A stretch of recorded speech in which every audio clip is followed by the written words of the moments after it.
wakhalda leli tumfam chafam khangde nangi manglanda tauri mangfauna hanbiro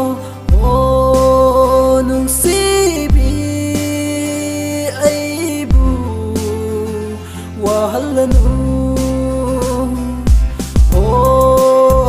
nungsibi aibu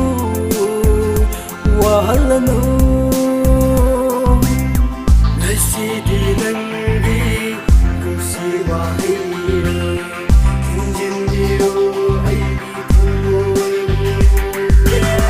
nagi wakil kallingai matamdi ayam tatakare karigino nanga kandana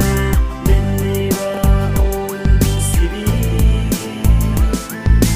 yengdana leibiyu aigi damakta aigi nungsi base aremba